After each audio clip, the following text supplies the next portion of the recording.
সন্ধ্যার ভায়োলিন, এক ম খণ্ড। উপন্যাস সন্ধ্যার ভায়োলিন। লেখিকা বৃষ্টি ইসলাম। সিজন 01। পর্ব 3। 01।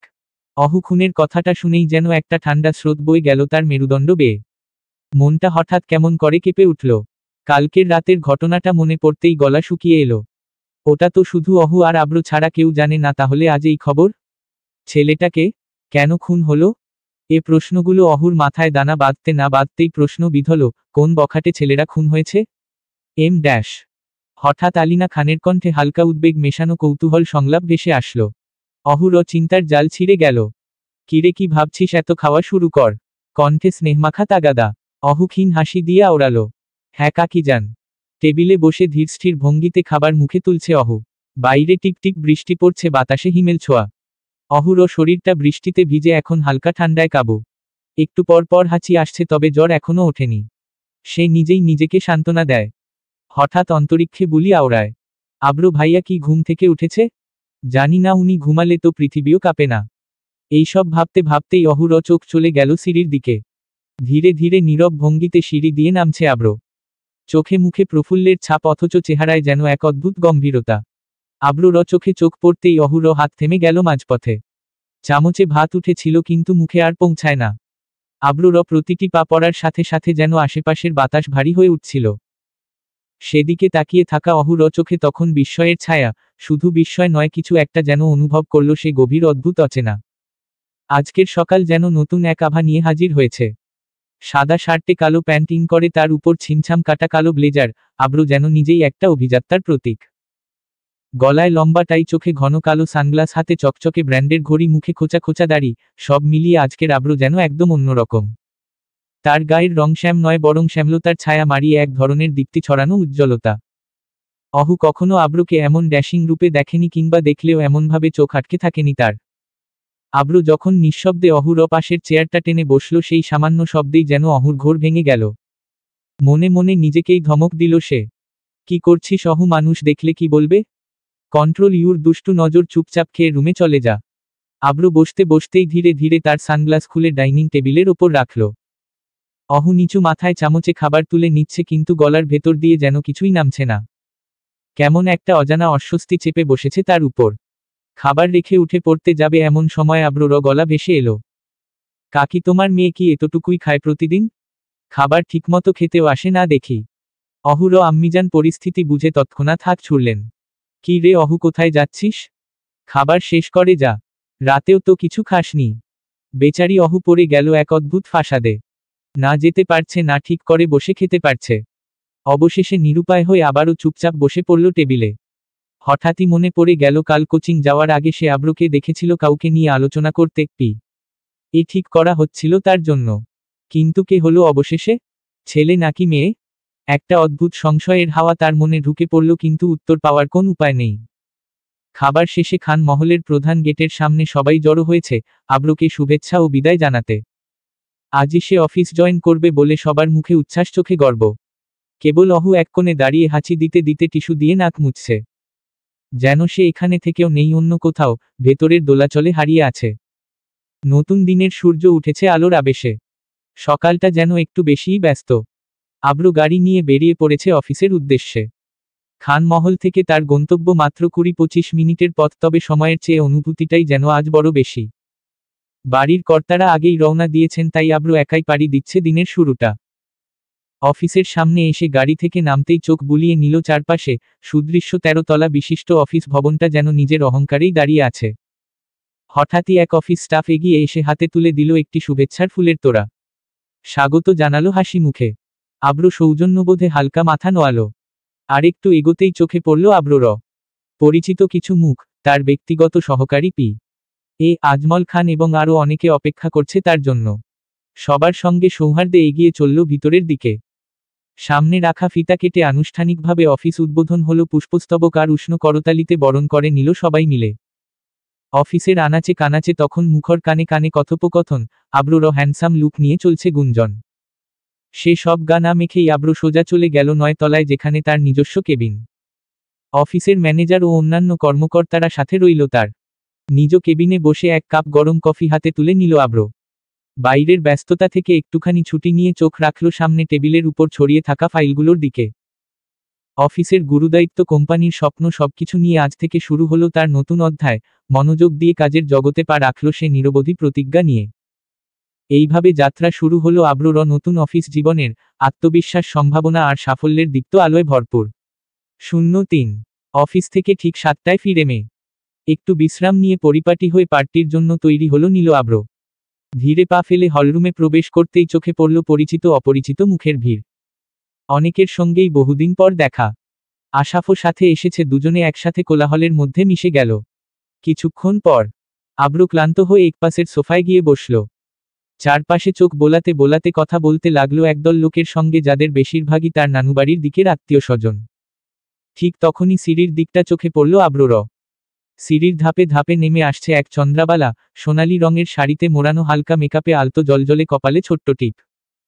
তার ছোট ছোট চুল, মুখে এক মায়াবী হাসি, আর চোখ, সেই ঘন পাপড়ির নিচে মাতাল চাহনি যেন সময়কে আটকে দেয়। আব্রর দৃষ্টি আটকে গেল সেই অপরূপার উপর। আব্রর উষ্ঠা জোড়ার ফাঁক দিয়ে বেরিয়ে আসলো সংলাপ, অসম্ভব সুন্দর তুমি। নজর সরাতে পারছিল না আব্র। ঠিক তখনই হঠাৎ কিছু একটা খেয়াল করে, মুহূর্তেই তার চোখ দুটো বিস্ময় কপালে উঠে এলো। হঠাৎ করেই আব্রর দৃষ্টি আটকে গেল এক অনাকাঙ্ক্ষিত দৃশ্যের জালে। মুহূর্তে তার চোখ দুটি বিস্ময় কপালে উঠে এলো, আর শীতল অথচ স্থির চাহনিতে এক অনাবিল রক্তিমতা ছড়িয়ে পড়ল।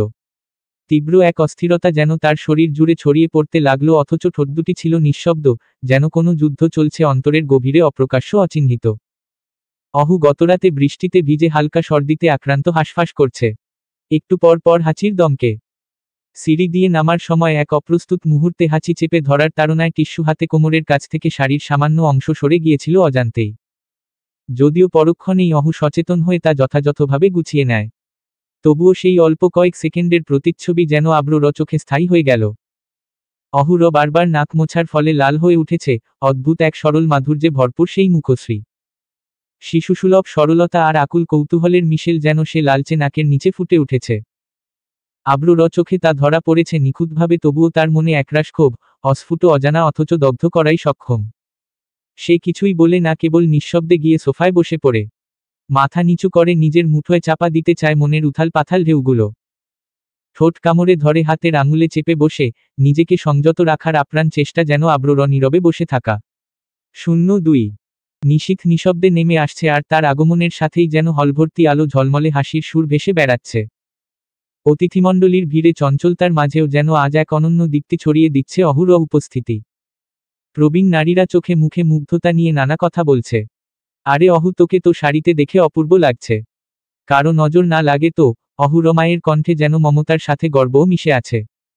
আর এক পাশে দাঁড়িয়ে ছোট এক কণ্ঠে নিহা হাত ছুড়, অহু আপু, তোমাকে খুব সুন্দর লাগছে।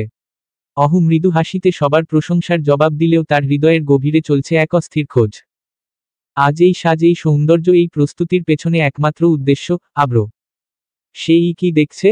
সেই কি লক্ষ্য করছে এই রূপের ভাষা? চোখ ছুটে যায় হলঘরের কোনায় সোফায় একাকী বসে থাকা আব্রর দিকে। তার দৃষ্টি নিচু, ভাবলেশীন, যেন চারপাশের কোন কিছুতেই সে নেই। অহুর মনে হলো, আব্র ভাইয়া যদি তাকিয়েই না দেখে, তবে এই সাজ কিসের জন্য? এক আকস্মিক ভাবনা এসে ধরা দেয় অহুর মনে। খুব শক্তিশালী নয়, কিন্তু হয়তো কাজে লাগতে পারে। তাই কিছুটা দ্বিধা নিয়েই এগিয়ে যায় আব্রর কাছে। দৈবাত বুলি ছুঁড়ে বসে, আব্র ভাইয়া, আপনার আইফোনটা দিবেন? আমরা কয়েকটা ছবি তুলব। শিফা আপুর ফোনের ক্যামেরা একটু ঝাপসা হয়ে গেছে, আর আমাদের ফোনে ছবিটা ভালো আসে না। কিন্তু কথা শেষ হবার আগেই কটাক্ষ ছুড়ে আসে আশেপাশে বসে থাকা আব্রর কাজিনদের মুখ থেকে, তাতে কি হয়েছে? এত ক্যামেরাম্যান এসেছে ছবি তুলতে, তাদের দিয়ে তুলো।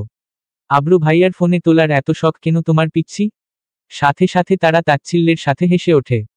সে হাসিতে ছিল তাচ্ছিল্য, উপহাস, আর অহুর ছোট করে দেওয়ার স্পষ্ট প্রয়াস। অহু কিছুমাত্র উত্তর না দিয়ে নীরব অভিমানে সেখান থেকে সরে যায়। অহুর চোখে ছিল গোপন ক্ষোভ, অপ্রকাশিত দুঃখ। আব্র তাকায়নি তার দিকে, একবারও নয়। কিন্তু যেই মুহূর্তে অহুর পায়ের শব্দ ধীরে ধীরে দূর হতে লাগলো, ঠিক সেই মুহূর্তে আব্র তুলে নেয় তার দৃষ্টি। তাকিয়ে থাকে চলে যাওয়া অহুর দিকে। তাই একটুখানি থেমে আব্রও উঠে দাঁড়ায়।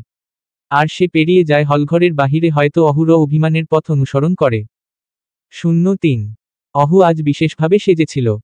হৃদয়ের এক গহীন কোণে লুকানো ভালোবাসার টানে নিজেকে সাজিয়ে তুলেছিল, ঠিক যেন এক রূপকথার রাজকন্যা। কিন্তু সেই রাজপুত্তুর যার জন্য এত আয়োজন একবারও ফিরে তাকায়নি তার দিকে। কথা তো দূরের কথা, চাউনি ছুঁয়ে যাওয়ার স্পর্শটুকুও দেয়নি। অহুর ভেতরে জমে ওঠে অভিমান, ক্ষোভ আর একরাশ অপূর্ণতা।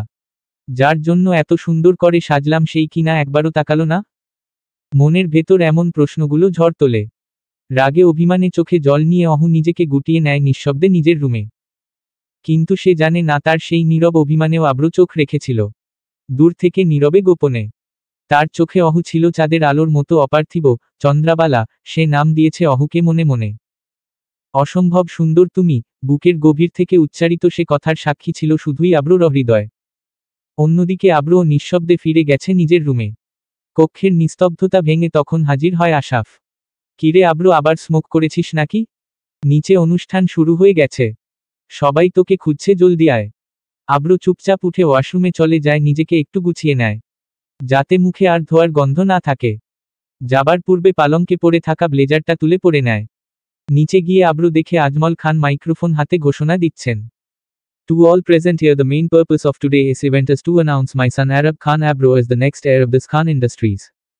Abro, you come to the stage. হলঘর হাততালির শব্দে গমগম করে ওঠে। আব্রকে খান ইন্ডাস্ট্রিজের পরবর্তী উত্তরাধিকারী হিসেবে ঘোষণা করা হয়। আব্র মঞ্চে উঠে সংক্ষিপ্ত বক্তব্যে পেশ করে ক্ষণিকেই। First of all, I would like to thank everyone for taking the time to participate in the event. I want to stand up to the owners of Khan Industries for giving me the opportunity to be the next successor. I will try to fulfill my duties properly. Thank you to everyone.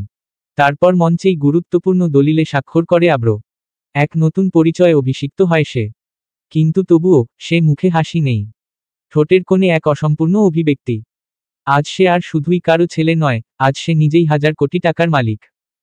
তবুও কিছু একটা অপূর্ণ থেকে যায়। এই পুরো সময়টায় অহু অনুপস্থিত, কিন্তু দূর থেকে অনুষ্ঠানস্থলের শব্দ কানে আসে তার। সে শুনতে পায়, আজ আব্র হয়ে উঠেছে খান ইন্ডাস্ট্রিজ এর উত্তরাধিকারী। রাত বাড়ে, পার্টি জমে ওঠে, গান বাজে, নাচে মেতে ওঠে সবাই। অহুর মন আর ধরে না। সে নিজের রুম থেকে উঠে আসে, পরনে গোলাপি চুড়িদার।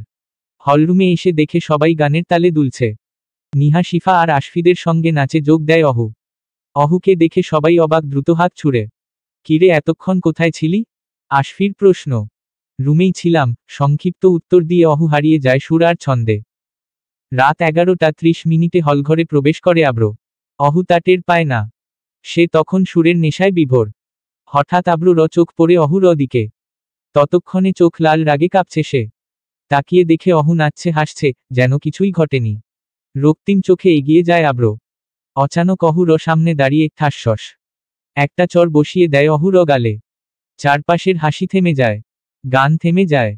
হলঘরে নেমে আসে থমথমে নিস্তব্ধতা। সব চোখ তখন তাদের দিকে। অহু অবাক, স্তব্ধ। চোখ মেলে দেখে সবাই তাকিয়ে আছে তার দিকে।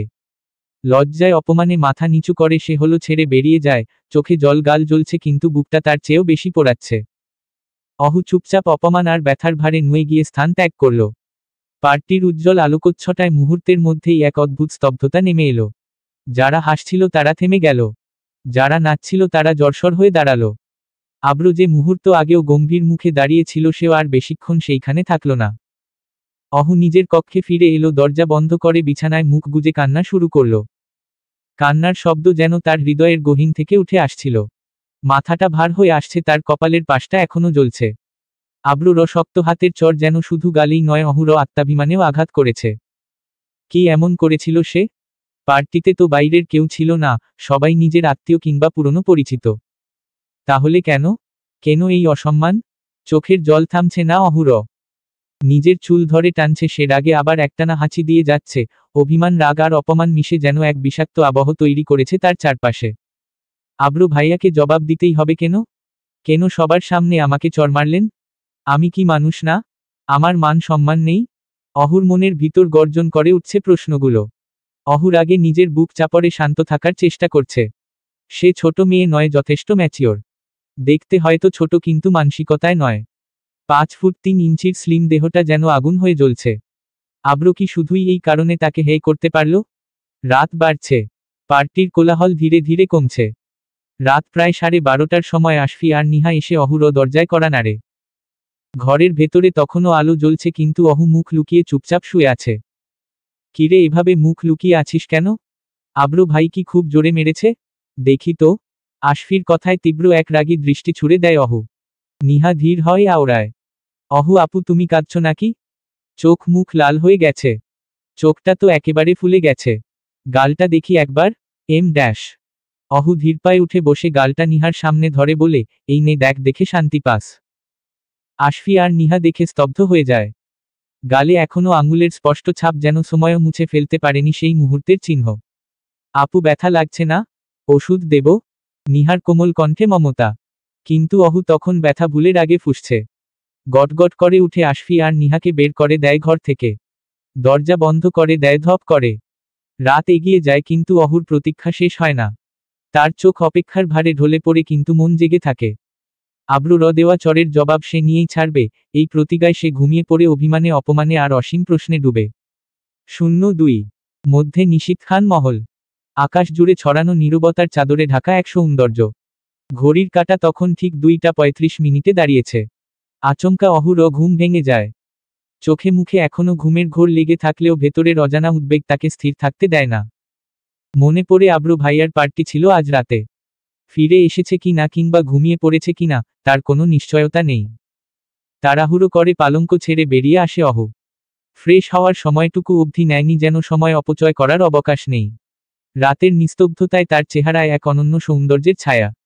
ঘুম ভাঙা চোখ এলোমেলো চুল আর হালকা ক্লান্তির ছাপ, সব মিলিয়ে যেন এক স্বপ্নভঙ্গের মুহূর্ত।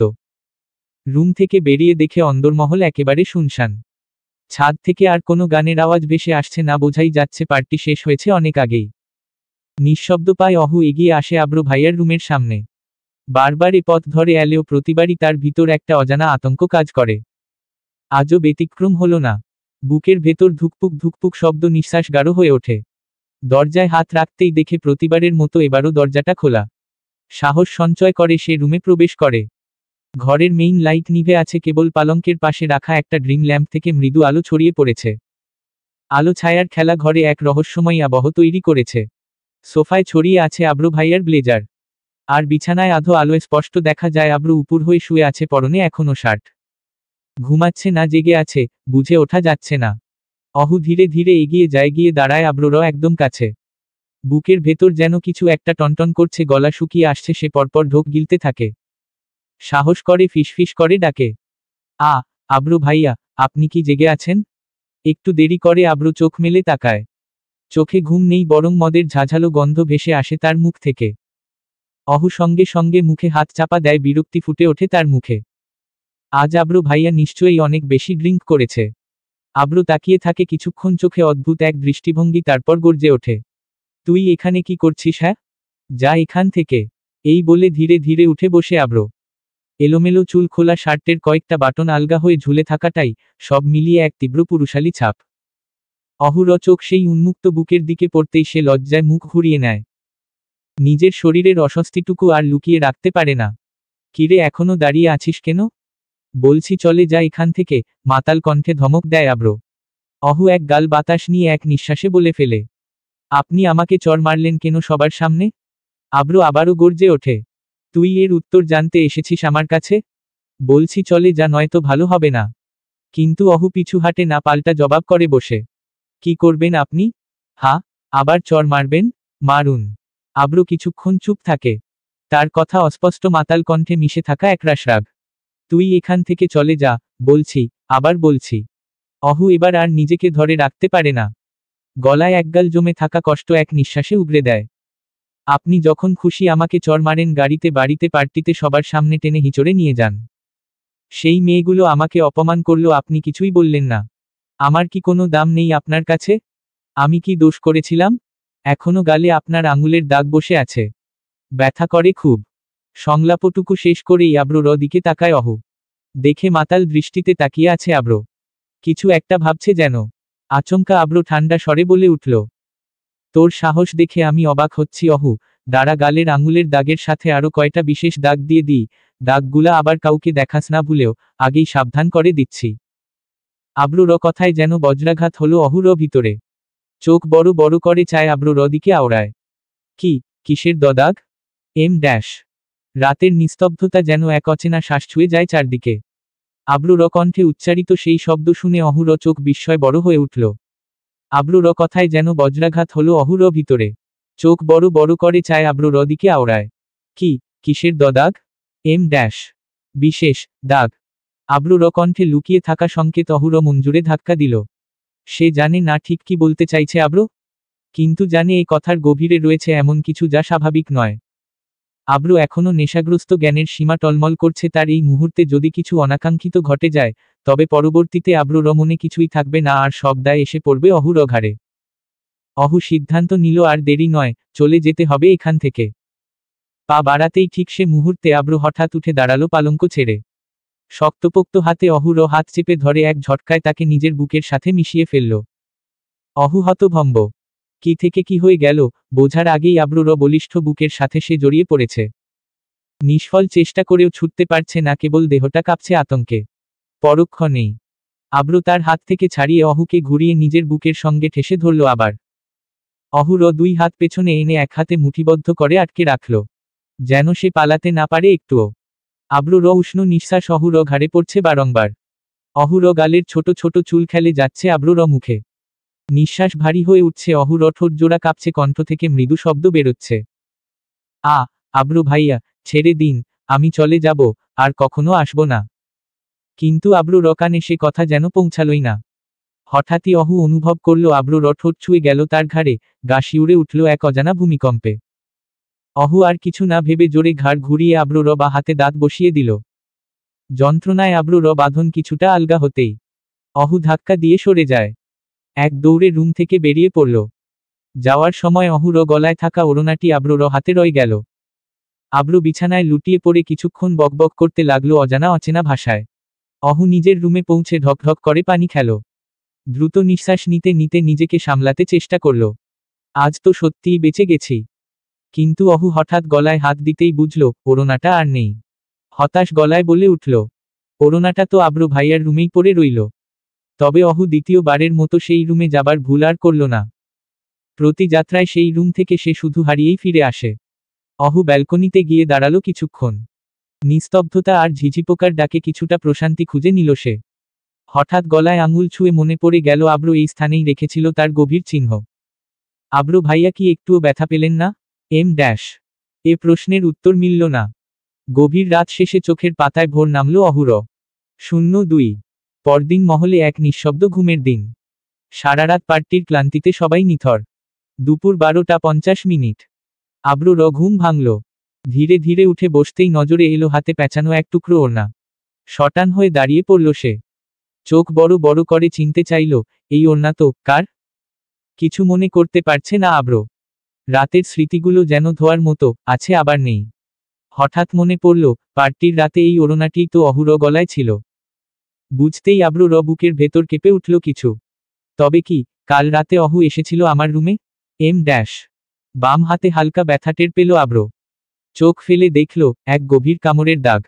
রক্তিম চোখে দেয়ালে ঘুষি মারল। কি করেছিলাম আমি? কিছু ভুল হয়ে যায়নি তো? এম ড্যাশ নিজেকে ক্ষমা করতে পারবে না, এই ভেবে অস্থির হলো আব্রু।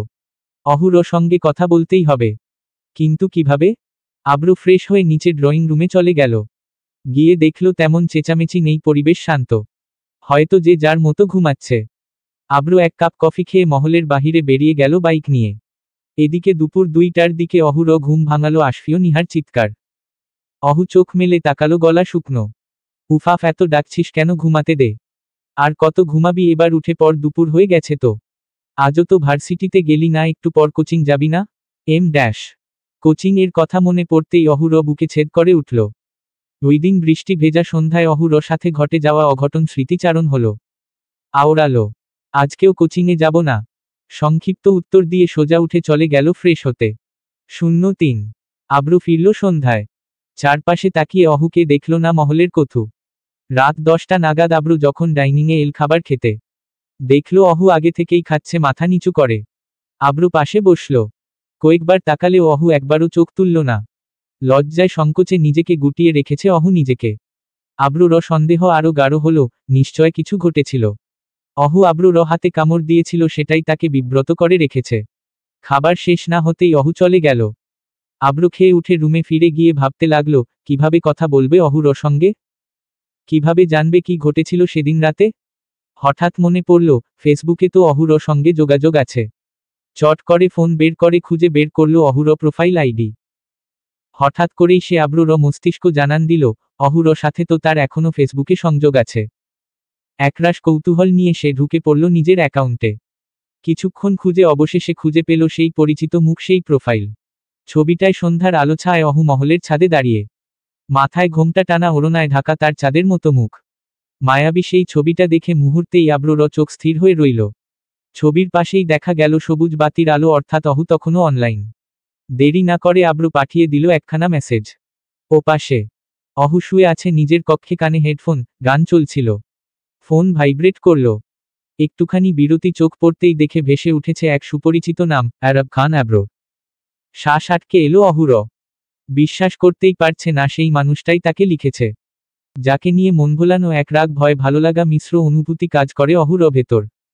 আব্রো লিখেছে, কি রে?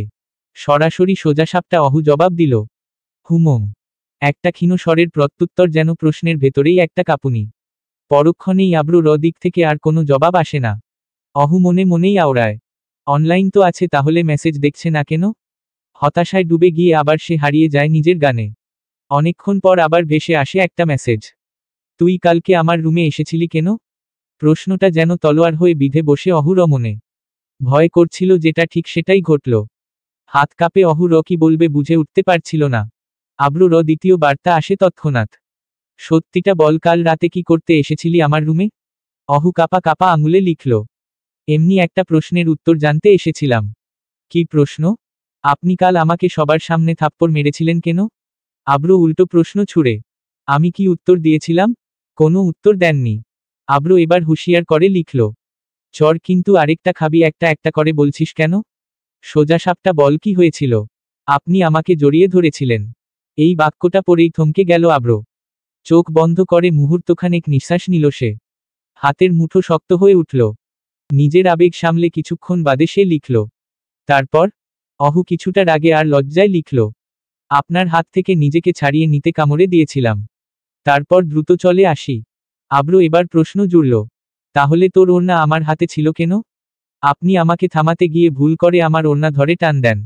আব্রো এবার যেন কিছুটা স্বস্তির নিঃশ্বাস নিল। হুম, বুঝেছি। তবে এইভাবে হুট করে আমার রুমে ঢোকা উচিত হয়নি। অহু এবার চুপ থাকল না।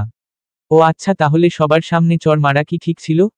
আব্রো রাগান্বিত প্রতিক্রিয়া দিয়ে লিখল, কোন ছাগলকে কখনো দেখছিস রাতে হাত পায়ে ব্যথা পেয়ে তারপর দিন সন্ধ্যায় নাচানাচি করতে? সেই মুহূর্তে অহুর চোখে যেন সব পরিষ্কার হয়ে যায়। মনে পড়ে যায় সেই দিন সন্ধ্যায় বখাটে ছেলেদের হাত থেকে পালাতে গিয়ে রাস্তায় পড়ে গিয়ে হাত পায়ে আঘাত পেয়েছিল সে। সেই ব্যথা নিয়েই পার্টিতে নেচেছিল, আর এটাই আব্রোর রাগের কারণ ছিল। একটা ক্ষীণ হাসি ফুটে ওঠে অহুর ঠোঁটে। তবে সে হাসি বেশিক্ষণ স্থায়ী হলো না। পরক্ষণেই মেসেজ আসে, এত রাতে অনলাইনে কি করিস? 1 মিনিটের মধ্যে অফলাইনে যাবি। ফোন রেখে ঘুমা, গো অফলাইন কুইকলি। অহু দীর্ঘশ্বাস ফেলে ফোনটা রেখে দিল পাশে রাখা সাইড টেবিলের উপর। ওদিকে আব্রুর চোখও বুজে আসে, তবু এক গভীর ঘুমেও তার কল্পনায় আবছা হয়ে ভেসে উঠে সেই মুহূর্ত, যখন সে হঠাৎ টান দিয়ে অহুকে নিজের বুকের সাথে মিশিয়ে নিয়েছিল। যখন অহুর শরীর ছটফট করছিল তার শক্ত বাহুর বন্ধনে। যখন ওড়নাটা খুলে পড়ে গিয়ে অহুর ছোট চুলগুলো ছুঁয়ে যাচ্ছিল আব্রুর বুকে। সবকিছুই যেন কোনো নিষিদ্ধ স্মৃতি। একটা যদি দিয়ে শুরু হওয়া অসমাপ্ত গল্প। যদি আব্রু সেই মুহূর্তে সুস্থ মস্তিষ্কে থাকত, যদি সেই আবেগে মোড়ানো লমহাটুকু বুক পিঞ্জরে লুকিয়ে রাখতে পারত, তবে কি আজও তা শুধু কল্পনাই ভেসে বেড়াত? না, ঘুমন্ত প্রহরী কোনো উত্তর দিতে পারে না। সজাগ হলেই সেই কল্পনার ছায়াগুলো মিলিয়ে যাবে ভোরের আলোয়।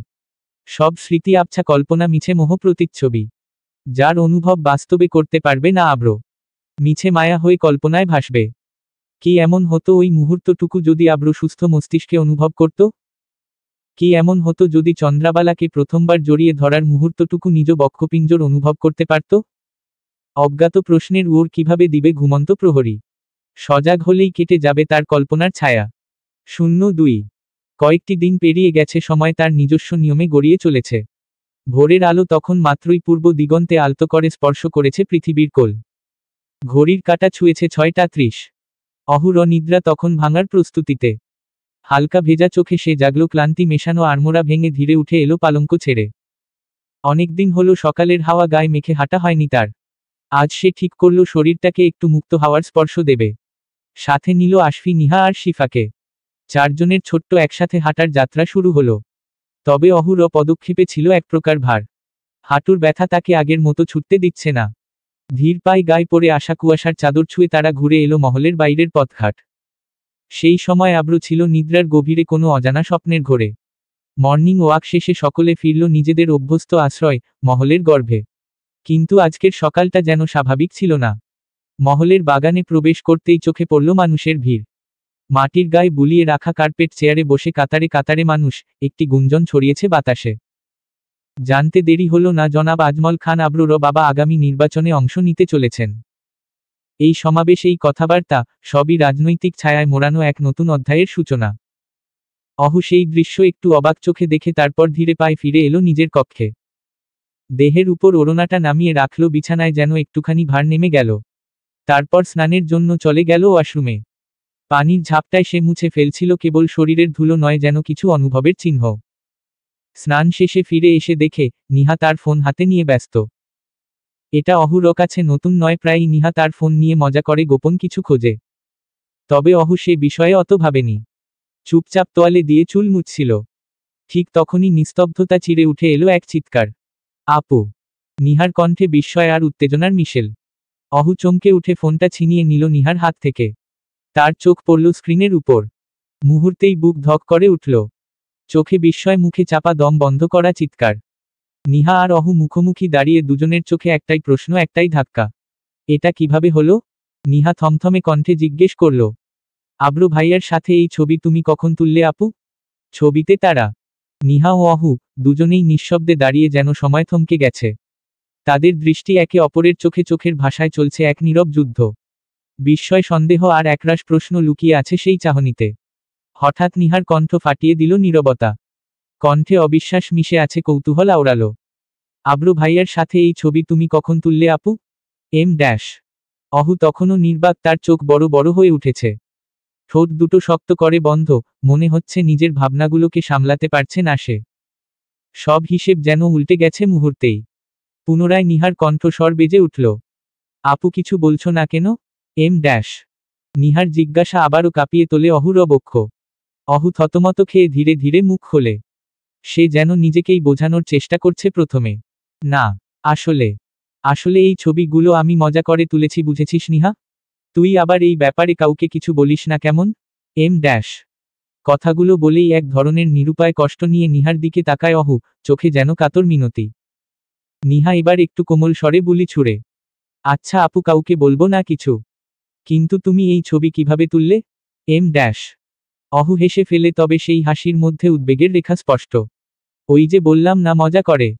হি হি। নিহা এবার ব্যঙ্গ করে বলে ওঠে। আব্রু ভাইয়া খালি গায়ে তোমার কাঁধে শুয়ে আছে। এরকম একটা রোমান্টিক ছবিকে তুমি ফানি পিক বলছো? Em dash. অহু আতঙ্কে প্রায় ফিসফিস করে হাত ছুড়ে। আস্তে বল, আস্তে, তুই তো আমার মান সম্মান ধুলোয় মিশিয়ে দিবি একেবারে।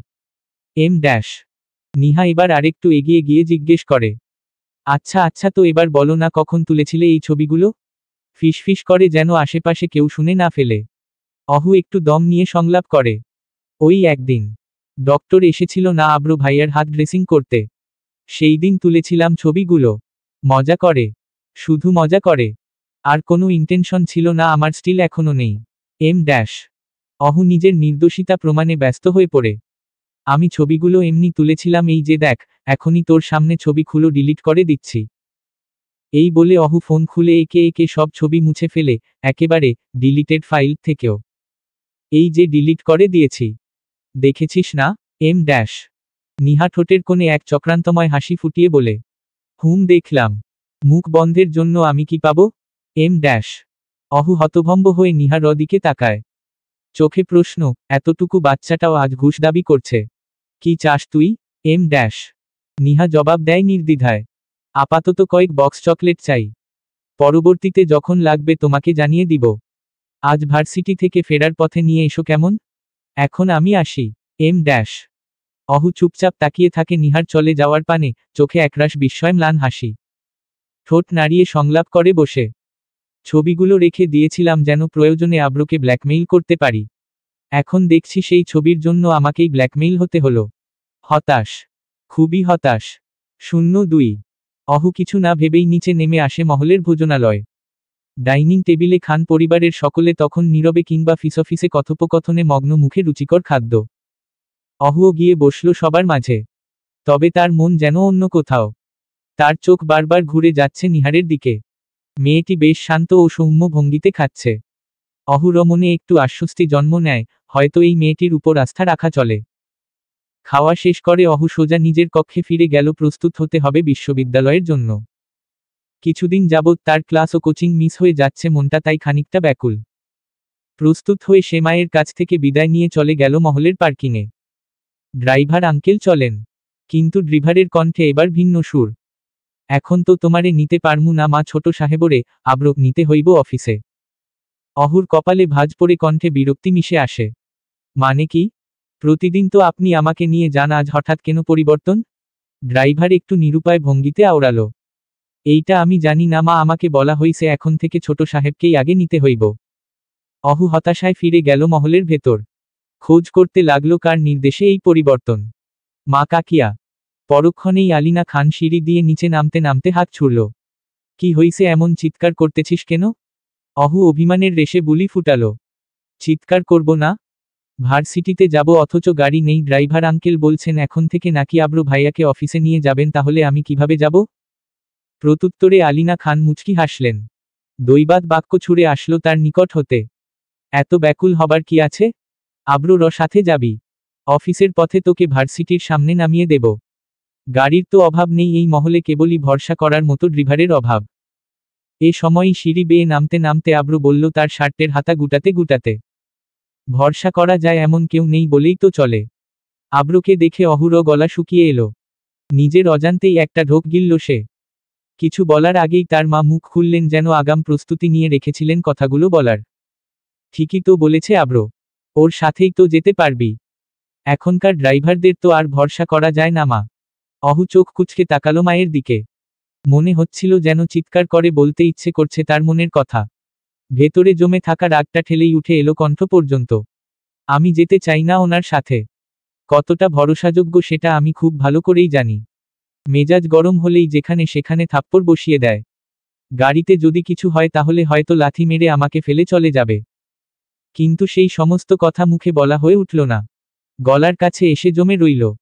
যেন এক অদৃশ্য দেয়াল ঠেলে ওঠা কথাগুলোকে থামিয়ে দিল। বাধ্য হয়ে তাকে আব্রুর সাথেই গাড়িতে উঠতে হলো। তবে এই গাড়ি তার প্রতিদিনের চেনা গাড়ি নয়।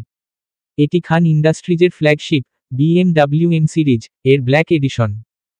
বিলাসিতার ছাপ যেন রক্তে মিশে যায় এই গাড়ির গন্ধেই। গাড়ির পেছনের সিটে পাশাপাশি বসে আছে তারা দুজন। তবুও ভেতরে যেন অনেকটা শূন্যতা। একে অপরের দিকে না তাকিয়ে না বলেই বুঝিয়ে দিচ্ছে অনাগ্রহ। অহু জানালার কাঁচ নামিয়ে বাহিরের দিকে তাকিয়েছিল, হঠাৎ মনে পড়ে গেল সেই দিনটার কথা, যেদিন রাগে ও দুঃখে মিলিয়ে আব্রোর হাতে কামড় দিয়েছিল। ভাবল কি অবস্থা হয়েছে তার হাতে। ধীরে ধীরে ঘুরে তাকালো আব্রুর দিকে। আব্রু এখনো বাইরের দিকে তাকিয়ে, যেন চারপাশে থাকা মানুষেরও কিছু চাহনি উপেক্ষা করছে। নেভি ব্লু শার্ট, গলার দুটো বোতাম খোলা, হাতা গোটানো আর বাহু ডোরে ভর করে রাখা কালো ব্লেজার, এক অনাবিল অথচ গম্ভীর সৌন্দর্যের ছাপ ফেলে আব্রু।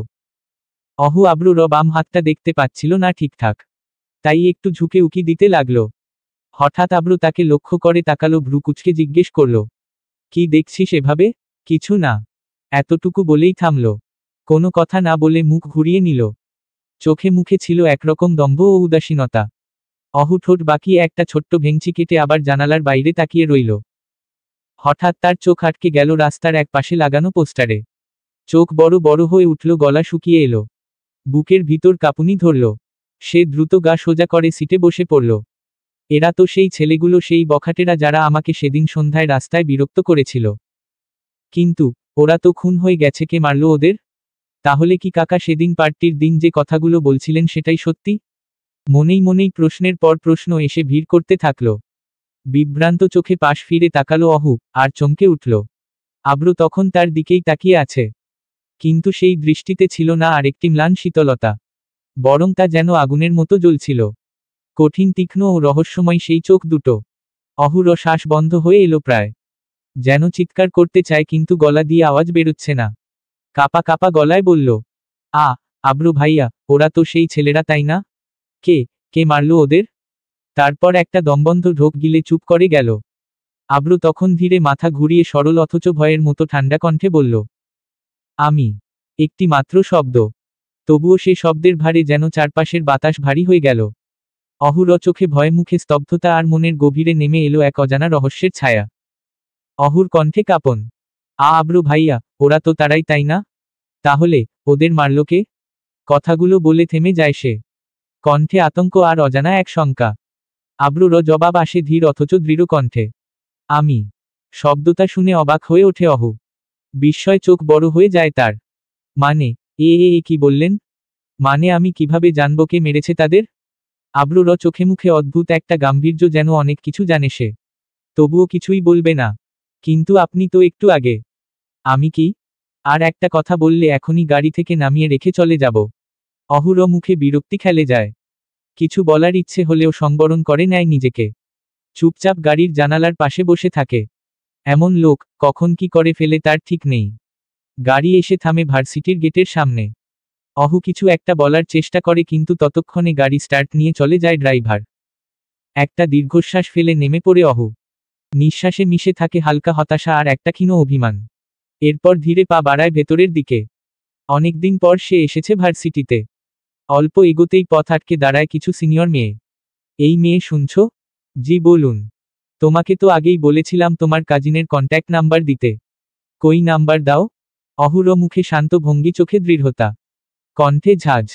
আমার কাছে উনার নাম্বার নেই। উনাকে বলেছিলাম আপনাদের কথা। কিন্তু তিনি স্পষ্ট বলেছেন আপনাদের প্রতি তার কোনো আগ্রহ নেই।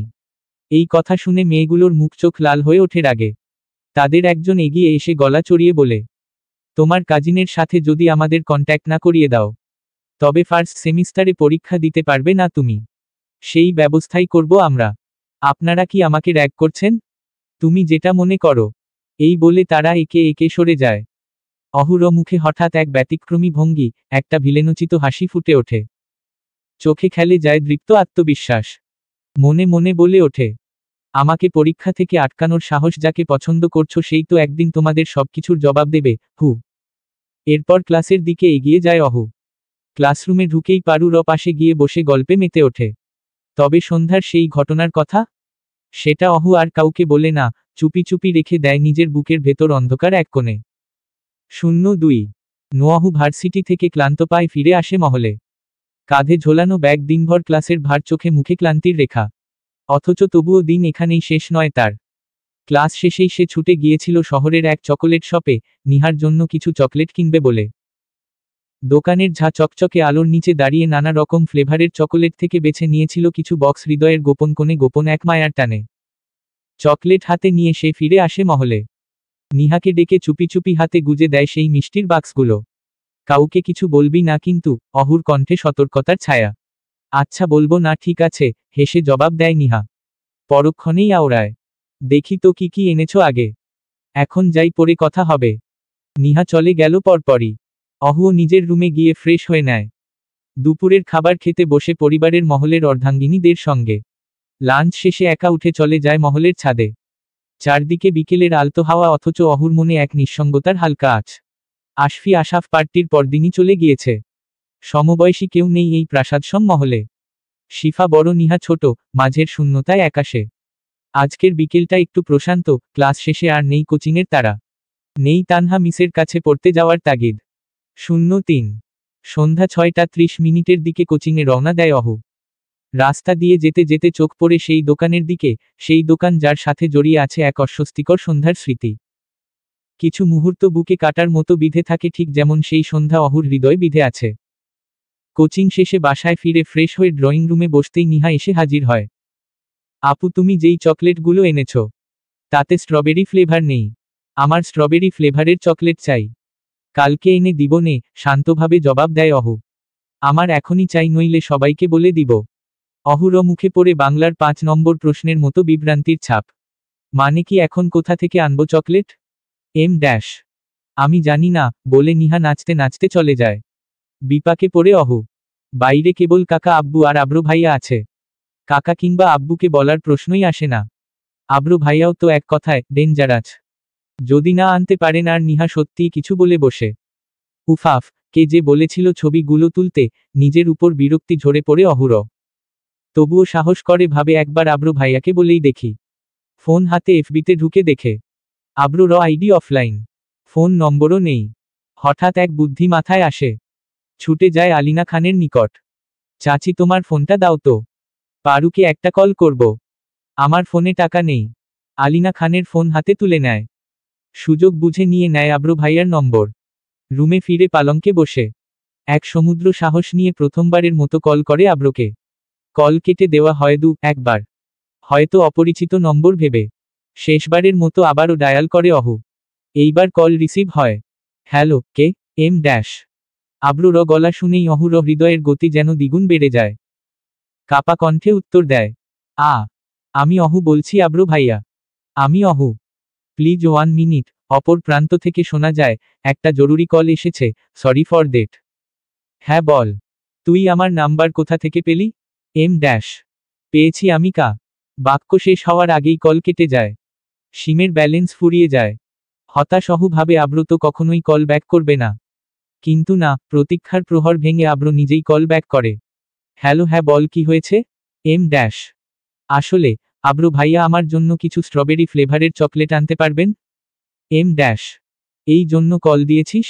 আচ্ছা নিয়ে আসব। এখন রাখি, মিটিংয়ে আছি। কল কেটে যায় পরক্ষণেই।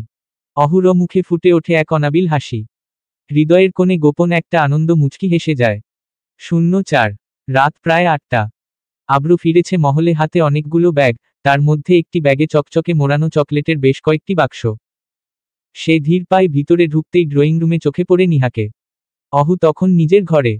চকলেটের বাক্সগুলো নজরে পড়তেই উচ্ছ্বসিত হয়ে ওঠে নিহা। চোখে মুখে জলজল করে আগিয়ে আসে আব্রুর দিকে। ভাইয়া এনেছো চকলেট? দাও আমাকে। আব্রু খানিকটা বিস্ময়ভরা চোখে তাকায় নিহার দিকে। এগুলো তো অহু বলেছে আনতে। আমার জন্যই তো অহু আপু আনিয়েছে, বলে ওঠে নিহা যেন এটা সম্পূর্ণ স্বাভাবিক কোনো কথা। আব্রু কিছুটা থমকে গিয়ে জিজ্ঞেস করে, তোর জন্য আনিয়েছে মানে? Em dash. হ্যাঁ আমার জন্যই তো। তোর জন্য কেন? Em dash. ওই আর কি। অহু আপু। M dash. আব্রুর মুখ কালো হয়ে আসে। চোখে পড়ে একরকম অব্যক্ত সন্দেহ আর রাগের ছায়া। গলায় ধমক জড়িয়ে ওঠে কথা। কি অহু অহু করছিস রে? হ্যাঁ? Em dash. মানে? ওই আর কি। অহু আপু। কণ্ঠস্বর এবার কিছুটা কাঁপে নিহার। আব্রু এবার আর নিজেকে ধরে রাখতে পারে না। গর্জে ওঠে, নিহা কি? Em dash. রাগান্বিত চোখে তাকাতেই চুপসে যায় নিহা। তার শিশু কণ্ঠে আর কোনো সাহস জোটে না। আব্রুর চোখে যেন সব সত্য স্পষ্ট হয়ে ফুটে উঠেছে, আর এই চোখনয়ের তীব্রতা সহ্য করতে না পেরে শেষমেশ সমস্ত ঘটনা অকপটে খুলে বলে দেয় সে। আব্রুর রাগান্বিত চোখ টি দেখে নিহার মনে হলো আর গোপন রাখার কিছুই নেই। সে সমস্ত ঘটনা খুলে বলল অকপটে। যদিও নিহার কথাগুলো আব্রু ঠিকই বুঝল, কিন্তু ঠিক ধরতে পারল না। এই ছবি, বিষয়টা কি? কোন ছবির কথা বলছে? নিহা তখন একটু বেশি খোলামেলা করেই জানিয়ে দিল। অনেক আগেই সেই ছবি ব্যাপারটা খোলাসা করে দিয়ে সে স্থান ত্যাগ করেছে। ততক্ষণে আব্রু রমনে তীব্র আগুন জ্বলে উঠেছে। সে আর নিজ কক্ষে ফিরে না গিয়ে পা বাড়ালো সরাসরি অহুর কক্ষের দিকে। অহুর কক্ষের দরজা খোলা ছিল। আর কোনো রকম দ্বিধা না করেই দরজা ঠেলে ভেতরে ঢুকলো আব্রু। হাতে ধরা ব্লেজারটা খুলে অহুর খাটের উপর ছুঁড়ে ফেলল। সোফায় বসে থাকা অহু আব্রুকে দেখে চমকে উঠল। সেও উঠে দাঁড়িয়ে চোখ কুঁচকে তাকালো আব্রুর দিকে। আব্রুর কপালে ঘাম লেপ্টে আছে, আন্ডার কাটিং চুলগুলো আছড়ে পড়েছে কপালের ওপর। সে শার্টের হাতা গুটাতে গুটাতে গম্ভীর কণ্ঠে জিজ্ঞেস করল, চকলেটগুলো কার জন্য আনিয়েছিস রে অহু? অহু একটু হকচকিয়ে গলা পরিষ্কার করে উত্তর দিল, আমার জন্যই কেন? তোর সাথে আমার কোনো ছবি আছে রে? এই প্রশ্নে যেন বজ্রপাত ঘটল অহুর বক্ষে। চমকে উঠল। মনে হলো মাটির নিচে লুকিয়ে যায়। নিজের মনেই প্রশ্ন, আব্রু ভাই কিভাবে ছবির কথা জানল? কোন ছবি? জিজ্ঞেস করল অহু ভান করে যেন কিছু জানে না। নিহা বলছিল আর কি। নিহার নাম শুনে অহুর মুখ রক্তহীন হয়ে গেল। এ কি করল মেয়েটা? গোপন কথা এত সহজেই বলে দিল। নিজের ওপর রাগে চুল ছিঁড়তে ইচ্ছে হলো অহুর। কিরে কথা বলছিস না কেন? আবার প্রশ্ন ছুড়ে দিল আব্রু। কোনো ছবি নেই তো, মিথ্যে বলেছে। অহু নিঃশব্দে মিথ্যার উপর সত্যের প্রলেপ দিতে চাইল। ঠিক আছে, তোর ফোনটা দে আমায়। ফোন? মুখে অনিচ্ছার ছায়া অহুর। হ্যাঁ ফোন। ধীরে ধীরে টেবিল থেকে ফোন তুলে কাপা হাতে আব্রুর দিকে বাড়িয়ে দিল অহু। আব্রু কোনো ভনিতা না করেই ফোনটা ছো মেরে নিয়ে নেয়। সে মনোযোগ দিয়ে ফোন চেক করছে আর অহু এক প্রকার স্থির হয়ে দাঁড়িয়ে আছে, অস্থির হৃদয় নিয়ে। তবুও তার মনে সামান্য একটা শান্তির বাতাস, কারণ ছবিগুলো সে অনেক আগেই ডিলিট করে দিয়েছে। তারপরও ভয় ঘাম অনিশ্চয়তা চেপে বসে আছে অহুর চোখে মুখে। একের পর এক ঢোক গিলছে সে, ভাবছে আব্রু ভাইয়া কি করছে। হঠাৎ আব্রু মাথা তুলে হাত ছুড়ল। তোর জিমেইলের পাসওয়ার্ডটা দে। অহু এবার চোখ কুঁচকে গলায় কৌতূহল আর অস্বস্তির মিশ্র স্বর নিয়ে আওড়াল। জিমেইলের পাসওয়ার্ড দিয়ে কি করবেন আপনি? দরকার আছে বলেছি তো। 1,23,45,678 ABC। আচ্ছা থাক, তুই ফোনটা আমি নিয়ে যাচ্ছি আপাতত। মানে, কিন্তু কেন? আপনি তো দেখলেন আমার ফোনে কিছুই নেই। আপনার কোনো ছবিও নেই। শেষ কথাটা বলতেই কণ্ঠে উঠে এলো কিছুটা উচ্চতা। কিন্তু আব্রু কিছু না বলেই রুম থেকে বেরিয়ে গেল। অহু এক দৃষ্টিতে তার পেছনে তাকিয়ে থাকল। রাগ, অপমান আর হতাশায় সোফায় বসে পড়ল আবার। কপালে হাত রেখে যেন এক গভীর হাহাকার। পরক্ষণেই মনে পড়ল, নিহা এত সব কাণ্ডের সূত্রপাত তো সেই মেয়েটিরই হাত ধরে। রাগে ফেটে পড়তে না পেরে আর না বসে থাকতে পারল না অহু। ঝড়ের বেগে বেরিয়ে গেল নিহার রুমের দিকে। রুমে ঢুকেই দেখল নিহা পালঙ্কের উপর গুটিসুটি মেরে বসে আছে, চোখে ভয় তার। অহুর রাগান্বিত মুখ দেখে সে আরো সংকুচিত হয়ে পড়ে। কিরে আব্রু ভাইয়াকে কি বলেছিস?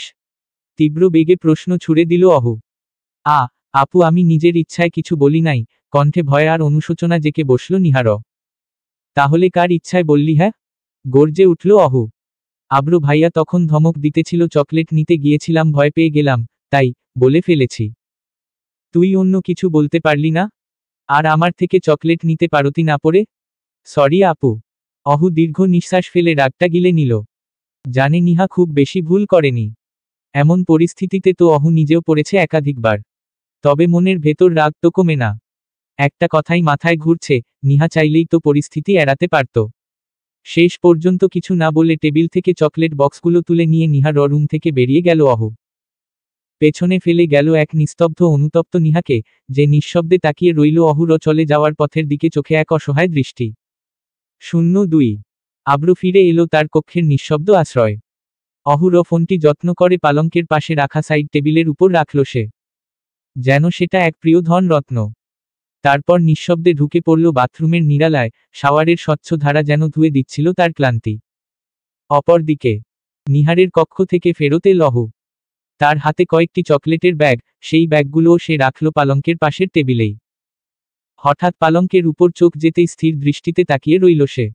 একটা ব্লেজার পরে আছে সেখানে। কৌতূহলে এগিয়ে গেল অহু, হাতে তুলতেই গা শিউরে উঠল।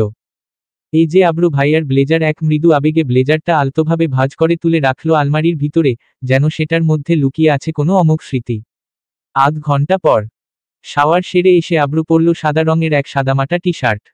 আব্রুর চোখে মুখে ছিল কাজের মনোযোগ, হাতে তুলে নিল ল্যাপটপ। অফিসের প্রয়োজনীয় নথিপত্রে চোখ বুলিয়ে নিচে চলে গেল ডিনারের জন্য। ডাইনিং টেবিলে সকলেই বসে খাবার খাচ্ছে, কিন্তু অহুর চোখ তখন বারবার আব্রুর দিকে। সে বোঝার চেষ্টা করছিল আব্রুর চোখে কি লেখা আছে। কিন্তু আব্রু সেই চিরচেনা স্বভাবেই মুখে নিঃশব্দতা আর চোখে নির্লিপ্ততা নিয়ে খেতে থাকল। সে একবারও অহুর দিকে তাকালো না ফিরে। খাবার শেষ করেই নিঃশব্দ পায়ে রুমে ফিরে এল অহু। খাটের ধারে বসে পা দুলাতে দুলাতে ভাবতে লাগল, আজ কি আব্রু ভাইয়া ফোনটা আমাকে দিবে? না থাক, কাল সকালে চেয়ে নেব, আজ না। এই ভাবনার মাঝেই তার চোখ পড়ে গেল সাইড টেবিলের উপর রাখা চকলেট ব্যাগগুলোর দিকে। কৌতূহল ঘিরে ধরল অহুকে। হাত বাড়িয়ে একে একে খুলে ফেলল। তার চোখ ছানাবড়া হয়ে গেল। এখানে তো শুধু স্ট্রবেরি নয়, আরও নানা স্বাদের নানা রঙের চকলেট। একে একে গুনে দেখল 17টি ভিন্ন ফ্লেভারের চকলেট, আরও 5টি চকলেট বক্স, যেন এক গোটা দোকান এনে রেখেছে আব্রু। আহা, সে তো শুধু স্ট্রবেরি ফ্লেভারেরটাই চেয়েছিল। এমন ভালোবাসায় ভরা অপ্রত্যাশিত প্রাপ্তি অহুর ঠোঁটে এনে দিল এক নীরব কিন্তু মুচকি হাসি, যেন হৃদয়টা ওমড়ে ভরে উঠল। ঠিক তখনই আব্রু ফিরে এলো তার কক্ষে। পালঙ্কে বসে সাইড টেবিল থেকে তুলে নিল অহুর ফোন। হয়তো কোনো দরকার ছিল, কিন্তু ফোন হাতে নিয়েই চক্ষু চড়কগাছ হয়ে গেল তার। গুগল ফটোস খুলে দেখে সেখানে অনেকগুলো ছবি, ডিলিট করা কিন্তু মুছে যায়নি। নিচের দিকে স্ক্রুল করতে করতে হঠাৎ কিছু ছবিতে তার দৃষ্টি আটকে গেল। এক একটা ছবি যেন শকের মতো আঘাত করছে আব্রুকে। চোখ বড় বড় করে তাকিয়ে আছে ফোনের দিকে। এক ছবিতে ক্লিক করতেই পুরো স্ক্রিনে ভেসে উঠল সেই দৃশ্য, আব্রু ঘুমন্ত অবস্থায় আর পাশে অহু, রোমান্টিক ভঙ্গিমায়। আব্রু যেন হঠাৎ বিদ্যুৎ খেয়ে উঠল। শটান হয়ে বসে পড়ল পালঙ্কে। গলা শুকিয়ে এসেছে, তৎক্ষণাৎ সাইড টেবিল থেকে পানি তুলে এক নিঃশ্বাসে খেয়ে ফেলল। কিন্তু শান্ত হতে পারছে না। বারবার ফোনের দিকে তাকাচ্ছে, একের পর এক ছবি দেখে যাচ্ছে। ভাবছে, এগুলো কখন তোলা? মনে করার চেষ্টা করছে, কখন সে এতটা গভীর ঘুমেছিল। অবশেষে একটা ছবিতে চোখ পড়তেই মনে পড়ে গেল দিনটা, সেই দিন যেদিন ডাক্তার আব্রোর হাত ড্রেসিং করতে এসেছিল। আর সেদিনই অহু তার শার্ট পরিয়ে দিয়েছিল, যদিও পরে বলেছিল কেউ অন্যজন সাহায্য করেছিল। আব্রুর চোখে ধরা পড়ে গেল এক নীরব মিথ্যে। অহুর লুকানো আবেগ, এক অনুচ্চারিত স্নেহের পরিচয়। হতবাক হয়ে তাকিয়ে রইল সে। তার চোখের সামনে খুলে গেল এক নতুন সত্যের দরজা। যে অনুভব লুকিয়ে আছে কিন্তু ভাষা নেই, স্পর্শ আছে কিন্তু স্বীকৃতি নেই। সেদিনের ঘটনার রহস্য যেন ধীরে ধীরে উন্মোচিত হচ্ছিল। আব্রুর মনে জাগল সন্দেহের ছায়া, আর সেই ছায়া হঠাৎই সত্যে রূপ নিল। হ্যাঁ, অহুই শার্ট পরিয়েছিল তাকে, এই সত্য আর লুকিয়ে রইল না। অথচ অহু তো বলেছিল অন্য কথা। মুহূর্তেই সব স্পষ্ট হয়ে উঠল আব্রুর কাছে। সে বিস্ময় আর কৌতুকে চোখ বড় বড় করে বলে উঠল, এ তো দেখি আমার থেকেও বেশি বিপজ্জনক মেয়ে। আমাকে ঘুম পাড়িয়ে রেখে আমার ইজ্জতি লুটে নিল, উপরওয়ালাই জানে আর কি কি করেছে আমার সঙ্গে। আব্রুর কণ্ঠে ছিল এক ধরনের নিঃশব্দ কৌতুক। কিছুক্ষণ চুপ করে রইল সে, যেন ভেতরে ভেতরে নিজেকে নতুন করে চিনে নিতে চাইছে। তারপর ধীরে ধীরে উঠে গেল ব্যালকনিতে। রাতের নিঃশব্দ বাতাসে ছুঁয়ে উড়ে যাচ্ছিল হালকা হাওয়ায়। পকেট থেকে ফোনটা বের করে আনলো আর একে একে দেখতে লাগলো ছবিগুলো। আব্রুর চোখে ছিল গভীর মনোযোগ, যেন প্রতিটি ছবির পেছনের গল্প খুঁজে ফিরছে সে। কিন্তু সে নিজের দিকেই তাকায়নি, তাকিয়েছিল অন্য কারো দিকে। ছবির ভেতর এক মুগ্ধকর মুখ, এক অপরূপা চন্দ্রাবালা। তার চোখ জুড়ে শুধু সেই মুখ, সেই চন্দ্রাবালার দিকে এক মোহিত দৃষ্টিতে চেয়ে থাকলো আব্র। তখন নিজের সঙ্গেই যেন একটা নীরব সংলাপ করলো আব্র, আওড়াতে চাইল, এই মেয়েটার এই একজোড়া চোখ আমার সমস্ত ঘুম কেড়ে নিচ্ছে পুনরায়। এম ড্যাশ নিজের মনের গভীরতম অনুভূতিতে হঠাৎ জেগে ওঠা এক স্বপ্নের নাম চন্দ্রাবালা। আওড়ালো আব্র ক্ষণিকেই। নিষ্ঠুর চন্দ্রাবালা, তুমি তোমার প্রতিচ্ছবিতে আমি আটকাই বারবারই, তুমি ভুলে গেছো আমার অতীত কাহিনী। ওই চন্দ্র জানে তার দিকে কতবার তাকিয়ে কত শত আহাজারি করেছি এই আমি। অভিযোগপত্রগুলো কি বেনামি খামে পৌঁছায়নি তোমার সন্নিধানে চন্দ্রাবালা? তুমি তো ওই চাঁদেরই সমার্থক প্রতিচ্ছা। চন্দ্র ও হিংসে করে তোমাকে দেখে, এত অপরূপ তুমি চন্দ্রাবালা, তাই তো নিশাকর তারা আমার নালিশপত্র পৌঁছায়নি তোমার নিকটে, বেনামি খামে উড়িয়ে দিয়েছে কোন এক মেঘর্থে। তুমিও খোঁজ নাও নি আর ডাকপিয়ন হয়ে। 02 রাতের নীরবতা আর অন্ধকারের পর্দা সরিয়ে এক মধুর প্রভাতের সূচনা ঘটল ধীরে ধীরে। পূর্ব আকাশে সূর্য যেন লাজুক মুখে উকি দিচ্ছে, তার কোমল আলো ছড়িয়ে দিচ্ছে চারদিকে। সেই আলো নিঃশব্দে পর্দার ফাঁক গলে কক্ষে প্রবেশ করে, স্পর্শ করল ঘুমন্ত অহুর মুখ। ঘুম ভেঙে যায় তার। চোখ মেলে দেয় সে, কিছুক্ষণের জন্য পালঙ্কে বসে থেকে নিঃশ্বাসে টেনে নেয় ভোরের নির্মলতা। আহা, এই ভোরের শান্ত সৌন্দর্য, এই মুহূর্তটাই যেন অহুর হৃদয়ের সবচেয়ে প্রিয় সময়। পালঙ্ক ছেড়ে ধীরে ধীরে ব্যালকনির দিকে এগিয়ে যায় অহু। দাঁড়িয়ে পড়ে বারান্দায় চোখ বন্ধ করে গভীরভাবে নিঃশ্বাস নেয়। প্রভাতের স্নিগ্ধ সুবাস যেন তার শরীর জুড়ে মেখে যায়, মনটাকে প্রশান্ত করে তোলে তার। খানমহল, এর সুবিশাল বাগান থেকে ফুলের ঘ্রাণ, পাখিদের কিচিরমিচির গান, সব মিলিয়ে এক স্বর্গীয় আবহ তৈরি করেছে। এই মহল শুধুমাত্র এক স্থাপনা নয়, এটি এক ইতিহাস, এক উত্তরাধিকার। আজমল খানের পূর্বপুরুষেরা তৈরি করেছিলেন এই রাজকীয় আবাস, আর আজমল খান সেই পুরনো ঐতিহ্য অক্ষুণ্ণ রেখেছেন, সংস্কার বা আধুনিকতার মোড়কে একে ঢেকে দেননি। সোনালি রোদে মুখ উজ্জ্বল হয়ে ওঠে অহুর। তার গাল ছুঁয়ে যায় প্রভাতের রং, ঠোঁটে ঝুলে থাকে এক নির্মল হাসি, এ যেন কোনো এক চন্দ্রাবালার মুগ্ধ প্রতিচ্ছবি। ব্যালকনি থেকে কক্ষে ফিরে এসে হঠাৎই চোখ পড়ে টেবিলের উপর রাখা চকলেটের বাক্সগুলোর দিকে। গতদিনের ঘটনার স্মৃতি আবার জেগে ওঠে তার মনে। মাথায় হাত রেখে আত্মভুলমনার জন্য নিজেই নিজেকে তিরস্কার করে, আরে আমার ফোন তো এখনো আনা হয়নি। দুশ্চিন্তায় পড়ে যায় সে, যদি আব্র কিছু দেখে ফেলে, তাহলেই তো আর রক্ষা নেই। সিদ্ধান্ত নেয় আর দেরি নয়, ফোন উদ্ধার করতেই হবে। অহু নিজেকে সামলে ফ্রেশ হয়ে নেয়, মাথায় ওড়না পেঁচিয়ে নেয় স্বাভাবিক নিয়মে। সাদামাটা কামিজ পায়জামার পরিপাটিতে সে সবসময়ই স্বচ্ছন্দ, আর তার সহজ সরল রূপটাই যেন তাকে আরো অনন্য করে তোলে। পা ফেলে আব্রুর ঘরের দিকে প্রতি পদক্ষেপে তার মনে দোলা দেয় অজানা এক আতঙ্ক। এই রুমে সে যতবারই এসেছে ততবারই যেন কিছু অপ্রত্যাশিত ঘটেছে। কিন্তু আজ ঘর ফাঁকা। পালঙ্কে কেউ নেই, ব্যালকনিও শূন্য। হতাশ হয়ে নিচে ড্রয়িং রুমে ফিরে আসে অহু। কাঠের সোফায় বসে যখন চিন্তায় মগ্ন তখন চোখে পড়ে মহলের বাইরে থেকে প্রবেশ করছেন আলিনা খান। দৈবাৎ বিদ্যুৎ বেগে প্রশ্ন ছুড়ে মারে অহু। চাচি, তুমি কি আব্রু ভাইকে দেখেছ আজ সকালে? Em dash. জবাব আসে মুহূর্তেই। আব্রু তো জিম রুমে আছে নিচতলায়। Em dash. কপাল কুঁচকে যায় অহুর। জিম করছে? এত তাড়াতাড়ি হাতের ব্যথা সেরে গেছে নাকি? বিস্ময় চোখ বড় হয়ে উঠে অহুর। জিম ঘরের দিকে এগিয়ে যায় অহু। হঠাৎ করেই যেন তার হৃৎপিণ্ডের গতি দ্বিগুণ হয়ে যায়। ভিতরে ঢুকতে চেয়েও না পাওয়ার একটা কাঁপুনি ছড়িয়ে পড়ে অহুর সর্বাঙ্গে। চোখ ঘুরিয়ে আব্রুকে দেখতে পায় রানিং মেশিনে দৌড়াচ্ছে। ধূসর শর্ট টি শার্টে ভেজা ঘাম, পেশি ভরা বাহু, একটা মোহময় দৃশ্য। আব্রু বুঝে যায় কেউ দাঁড়িয়ে আছে তার পিছনে। ধীরে ধীরে পিছনে ফিরে তাকায়, দেখে এক শুভ্রকন্যা কাপা কাপা চোখে তাকিয়ে আছে তার দিকে। ওড়নার একপ্রান্ত চেপে ধরে হাত দিয়ে পেঁচিয়ে ধরেছে, চোখের পলক পড়ছে ক্রমাগত। আব্রু তার দিকে এগিয়ে আসে, তোয়ালে দিয়ে শরীর মুছতে মুছতে হাসে, যা অহুর চোখে ধরা পড়ে না। আকস্মাৎ আব্রু হাত ছুড়ল। কিরে, এখানে এই সময়? M dash. আ আ অহুর কণ্ঠে ধরা পড়ে দ্বিধা।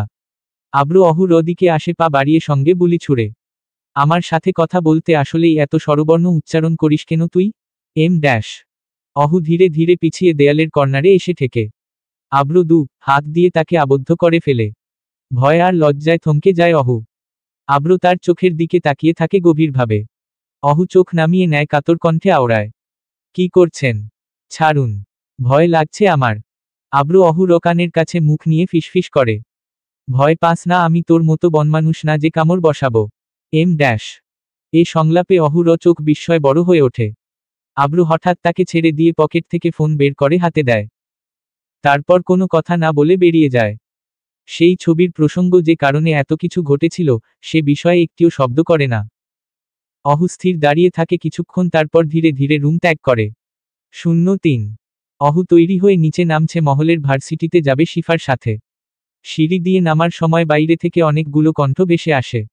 কাছে গিয়ে দেখে এক বিদেশিনী মেয়ে দাঁড়িয়ে রয়েছে। চেহারায় অচেনা বিভ্রান্তি। আলিনা খান তক্ষুনি প্রশ্ন ছুড়ে মারে, কে তুমি? চিনলাম না তো। মেয়েটি হালকা হেসে জবাব করে, আমি জিসা, জিসা আনাম। অহু চমকে তাকায় মেয়েটির দিকে। তার চোখে ভ্রু কুঁচকে ওঠে। চেনা নয়, মুখটি অচেনা, সেই উপস্থিতি যেন মুহূর্তেই সবকিছু এলোমেলো করে দেয় তার ভেতরে। দৈবাৎ আলিনা খান প্রশ্ন ছুড়ে মারে, কে তুমি? চিনলাম না তো। Em dash. মেয়েটি হালকা হাসি দিয়ে উত্তর দেয়, যেন সে বহুদিনের চেনা কারো সামনে দাঁড়িয়ে আছে। আমি জিসা। জিসা, এই নামটা উচ্চারিত হওয়া মাত্রই অহুর শরীর কেঁপে ওঠে, এক অদ্ভুত ঝঞ্ঝায়। বুকের বাম পাশে হঠাৎ করেই ধুকপুক শুরু হয় তার।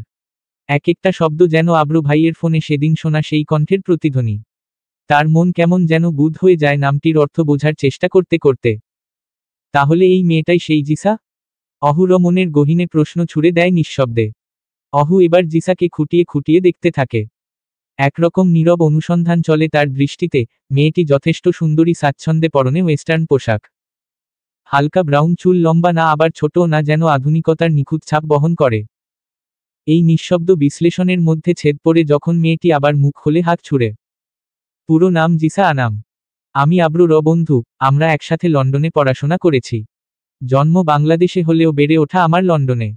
পড়াশোনা শেষে ভাবলাম একটু বাংলাদেশ ঘুরে যাই। সেই ভাবনা থেকেই আসা আপনাদের মহলে। আলিনা খানের মুখে তখন এক চিলতে হাসি। আর পাশে দাঁড়িয়ে থাকা শিফার মা যেন আন্তরিকতার প্রলেপ দিলেন সংলাপ বুনে। বেশ করেছ মা, এসেছ দেখে ভালো লাগলো। চলো ভিতরে বসো। বাহিরে দাঁড়িয়ে কষ্ট দিচ্ছি তোমায়।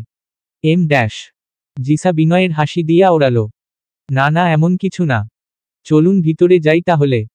সবাই যখন জিসাকে নিয়ে ভিতরে প্রবেশ করে অন্দরমহলে, তখনও অহু দাঁড়িয়ে রইল নিঃশব্দে মহলে বাহিরে। সেখানেই তার চাহনিতে কি ছিল? ঈর্ষা, কৌতূহল, না এক নিঃশব্দ প্রতিযোগিতার ঘোষণা? কেউ জানে না। শিফা পাশ থেকে হঠাৎ করেই হাত ছুড়ে বসে। কিরে, এভাবে স্ট্যাচুর মতো দাঁড়িয়ে আছিস কেন? চল, দেরি হয়ে যাচ্ছে। তোকে নামিয়ে দিয়ে আবার ভার্সিটিতে যেতে হবে আমার। চমকে ওঠে অহু। যেন ঘোর থেকে জেগে উঠল, কেবল অস্পষ্ট বর্ণে আওড়ালো, হ্যাঁ হ্যাঁ চলো। জনেই গাড়িতে চড়ে বসে। আজকের যাত্রাপথটা একটু অন্যরকম অহুর নিকট। কারণ প্রতিদিনকার মতো আজ আর আব্রোর সঙ্গ নেই। আজ আব্রো ভাইয়া নাকি কোনো মিটিংয়ে গেছে অন্য কোথাও, তাই শিফার সাথে যেতে হচ্ছে। গাড়ির জানালার দিকে তাকিয়ে থাকে অহু। বাইরের দৃশ্য নয়, তার ভেতরের দোলাচল যেন ফুটে ওঠে জানালার কাছে। ভাবনারা একটার পর একটা প্রশ্ন নিয়ে কাঁপিয়ে তোলে অহুকে। মেয়েটা আসলেই কি শুধুই বন্ধু আব্রো ভাইয়ার? এম ড্যাশ আব্রো ভাইয়া কি ওকে সত্যিই শুধুই একজন বান্ধবী হিসেবে দেখে জিসাকে ফিসাকে? বিদেশে তো ফ্রেন্ড শব্দটার মানে অনেক সময় লাভার হয়ে যায়। তাহলে এখানে বাংলাদেশে কোন মানেটা ঠিক? অহু নীরব, গাড়ির ইঞ্জিনের শব্দ যেন তার অস্থির চিন্তাকে সঙ্গ দেয়। হঠাৎ শিফার কণ্ঠ ভেসে আসে, কিরে নাম, এবার চলে এসেছি তো। অহু চোখ ফেরায়, দেখে জগন্নাথ ভার্সিটির গেটের সামনে গাড়ি দাঁড়িয়ে। চট করে নেমে পড়ে সে আর এক নিঃশব্দ বাই বলে ভিতরে ঢুকে যায় ভার্সিটির। ক্লাসে গিয়ে পারুর পাশে বসে অহু, কিন্তু মনোযোগ নেই। অহুর চোখ মুখ ভাবে জড়িয়ে আছে সংশয়, পারে বুঝতে পারে কিছু একটা ঝামেলা আছে, কণ্ঠে কৌতুক মেশানো সুর মিলিয়ে বুলি ফুটায়। কিরে কি হয়েছে? কিছু একটা তো নিশ্চয়ই, না হলে তোর মুখ ভার কেন? অহু গম্ভীর গলায় আওড়ালো, না কিছু হয়নি। পারু হেসে জবাব করে, আব্রো ভাইয়া কিছু বলেছে বুঝি? চোখ মেরে কথাটা বলে আর হেসে উঠে মুখ চেপে। অহু একটু অস্বস্তি নিয়ে বলে, মানে কি? এম ড্যাশ আরে না না কিছু না। ক্লাসে মনোযোগ দে, না হলে আজকেই প্রফেসর তোকে আর আমাকে দুজনকেই বের করে দেবে। অহু চুপচাপ মাথা নিচু করে রয়, মনোযোগ দেবার চেষ্টা করে ক্লাসে। কিন্তু তার ভেতরে এক যুদ্ধ চলছে, অতীত আর বর্তমানের। 02 অহু সারাদিন ভার্সিটি কোচিংয়ের ক্লান্তি বুকে নিয়ে ফিরল মহলে। গেট দিয়ে ঢুকেই চোখে পড়ল ড্রয়িং রুমের সোফায় হেলান দিয়ে বসে আছে জিসা, পরনে গাঢ় নীল টি শার্ট আর একজোড়া ফিটিং জিন্স। মুখে যেন একরকম উদাসীনতা আর ভঙ্গিতে কিছুটা চ্যালেঞ্জ। অহুর কপালে সঙ্গে সঙ্গে চিন্তার রেখা ভেসে উঠল। তার রক্ষণশীল মননে এমন পোশাক একেবারেই বেমানান ঠেকল। দ্রুত পায়ে এগিয়ে গেল সে, জিসার দিকে, কণ্ঠে জড়ালো একরাশ বিরক্তি, এই যে মিস। জিসা চোখ তুলে তাকালো অহুর দিকে, কণ্ঠে নির্লিপ্ততা ভঙ্গি, ইয়েস। এগুলো কি ড্রেস পরেছেন আপনি? কেন? কি পরেছি দেখছো না? বিরক্তিতে ভ্রু কুঁচকে বলল জিসা। দেখেই তো বলছি, এই বাড়িতে এই ধরনের পোশাক চলবে না। আর যদি পরেন তবে ওড়না সঙ্গে রাখতে হবে, এটি আমাদের নিয়ম। জিসার মুখে বিরক্তির ছায়া গভীর হয়ে উঠল। সে দাঁড়িয়ে পড়ল, কিছুটা অবজ্ঞা মিশে গেল তার উচ্চারণে। What nonsense! এ বলেই সে সরে যেতে নিল, কিন্তু যাওয়ার আগেই অহু মাথা থেকে নিজের ওড়না খুলে জিসার ওদিকে এগিয়ে দিল। এখন থেকে এসব ড্রেস পরলে ওড়না নেবেন সঙ্গে, আন্ডারস্ট্যান্ড? জিসা থেমে এক ঝলক চোখে দেখে হাত ছুড়ল, I understand, but maybe you don't know me. পরক্ষণেই অহুকে পাশ কাটিয়ে চলে গেল জিসা, যেন কিছুই হয়নি। অহু দাঁড়িয়ে রইল, চোখে বিরক্তি আর ভেতরে এক অজানা অস্থিরতা। জিসা যদি আব্রো ভাইয়ার সামনে ওড়না ছাড়া এভাবে আসে, কতটা খারাপ দেখাবে। মনে মনে বিড়বিড় করে বলল অহু। 03 রাত 10টা মহলে ফিরে এলো আব্রো। জিসার আগমন সম্পর্কে সে একেবারেই অজ্ঞ। সিঁড়ি বেয়ে উঠতে উঠতেই দেখল দোতলার সিঁড়িতে দাঁড়িয়ে আছে অহু, হাতে চকোলেটের বাক্স, চোখে যেন অপেক্ষার ছায়া। আব্রো ভ্রু কুঁচকে প্রশ্ন করল, কিরে এখানে দাঁড়িয়ে আছিস কেন? অহু কোনো উত্তর দিল না, চুপ করে তাকিয়ে থাকলো আব্রোর চোখে। আব্রো সিঁড়ি বেয়ে উঠে এলো তার সামনে। একটু আগে বাজানো তানপুরার মতো আব্রোর কণ্ঠে নেমে এলো সুর, কি হয়েছে হ্যাঁ? অহু চোখ নামিয়ে চকোলেটের বাক্স এগিয়ে দিল, না কিছু না, এই চকোলেটগুলো আপনি নিয়ে যান। আমি চকলেট লাইক করি না, আপনি নিহাকে দিয়ে দিয়েন। আব্রো তার পকেটে হাত গুজে দাঁড়ালো, পা দুটো ক্রস করে আরেকটু কাছে এসে মুখটা একটুখানি ঝুঁকিয়ে বলল, সত্যি তুই চকলেট খাস না? আরেকবার ভেবে বল। আমি ভেবেই বলেছি নিয়ে যান। ঠিক আছে দে। আব্রো হালকা হাসি নিয়ে চকোলেটগুলো নিয়ে সামনে হাঁটা দিল। কিন্তু সেই হাসির মধ্যে জড়িয়ে ছিল একরাশ সংশয়, ভেবেছিল অহু হয়তো কোনো কারণে রেগে আছে। অফিসের ক্লান্তি শরীর জুড়ে, তাই অহুর সাথে কথা না বাড়িয়ে রুমে চলে গেল আব্রো। রুমে ঢুকেই গভীর নিঃশ্বাস ফেলল, শরীরের ভার যেন পালঙ্কে নামিয়ে রাখল ব্লেজার খুলে। তারপর ড্রেসিং টেবিলের সামনে দাঁড়িয়ে হাত থেকে ঘড়িটা খুলছিল, এমন সময় দরজার হালকা শব্দ কানে এলো। আব্রো মুচকি হেসে বলল, কিরে চকলেট নিতে চলে এসেছিস? কিন্তু কণ্ঠটা যেই শোনালো, মুচকি হাসি মুহূর্তেই মিলিয়ে গেল। সারপ্রাইজ! আব্রো ঘাড় ঘুরিয়ে তাকাতেই চোখের সামনে যেন বিদ্যুৎ খেলে গেল, দাঁড়িয়ে আছে জিসা। আব্রোর চোখে স্পষ্ট বিস্ময় আর বিরক্তি। তুমি এখানে? হ্যাঁ আমি। কি, খুশি হওনি আমাকে দেখে? আব্রো কণ্ঠে ঝাঁঝ মিশিয়ে আওড়ালো, তুমি বাংলাদেশে আসছো আমাকে তো বলনি। কি করে বলতাম? তুমি তো এখন আমার কোনো কল, কোনো টেক্সটের উত্তর দাও না। কাল রাতে কল করেছিলাম বলার জন্য যে আসছি। রিসিভ করনি। তুমি অনেক বদলে গেছো Abro. It's very bad. Abro দাঁড়িয়ে পড়ে তার চোখ কঠিন হয়ে ওঠে। মহলের কে কে দেখেছে তোমায়? আর কি বলেছ সবাইকে? সবাই তো দেখেছে। বলেছি আমি তোমার বন্ধু, একসাথে স্টাডি কমপ্লিট করেছি। ভালো করেছ। জিসা ভ্রু কুচকে বলে। তোমাদের পরিবারে একটা অসভ্য মেয়ে আছে, খাটো খাটো চুল। আমাকে জ্ঞান দিতে এসেছে। আব্রুর মুখে অগ্নি ছড়িয়ে পড়ল, চোখ দুটো বিদ্ধ হলো জিসার দিকে। জাস্ট শাট আপ, ওর সম্পর্কে আর একটা কথা বললেও আমি সহ্য করব না। চলবে পাঠক?